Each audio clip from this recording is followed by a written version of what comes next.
એક પેનમાં 2 કપ ચોખા લઈ બરાબર શેકો. એનું મોઇશ્ચર જાય ત્યાં સુધી આ રીતે હાથથી તોડવાથી ચોખાના ટુકડા થઈ જશે. પછી એને કાઢી લો અને ઠંડા થવા દો. તે જ રીતે દાળને પણ બરાબર શેકવાનું છે, બ્રાઉન નથી થવા દેવાનું, તેનું ખાસ ધ્યાન રાખવું. સ્લો ગેસ પર બરાબર શેકો. ત્યારબાદ ચોખા અને દાળ ઠંડા થઈ જાય ત્યાર પછી તેને મિક્સી જારમાં ક્રશ કરી પાવડર જેવું કરી દેવું. અને આ લોટને તમે એરટાઇટ કન્ટેનરમાં પણ રાખી શકો છો.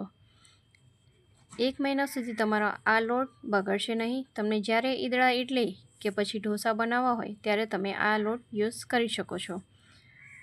હવે આ લોટમાં 1 કપ જેટલું દહીં, છાશ અને જરૂર પડે તો છાશની જગ્યાએ પાણી પણ નાખી શકો છો.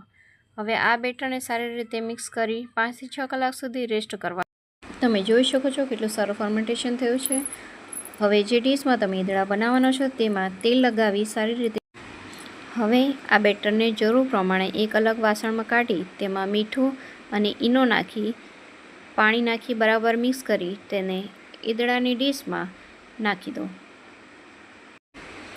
હવે તેને ઈદડાના કુકરમાં મૂકી તેને ઉપરથી લાલ મરચું અને મરી પાવડર નાખી તેને 10 થી 15 મિનિટ સુધી સ્લો ગેસ પર થવા દો.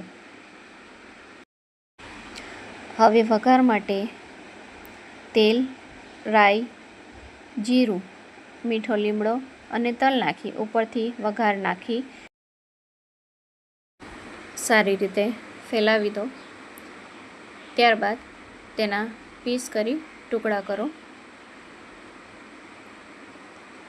તમે જોઈ શકો છો કે કેટલા સોફ્ટ અને સ્પોન્જી ઈદડા તૈયાર થયા છે. હવે લીલી ચટણી માટે ધાણા, ફુદીનો,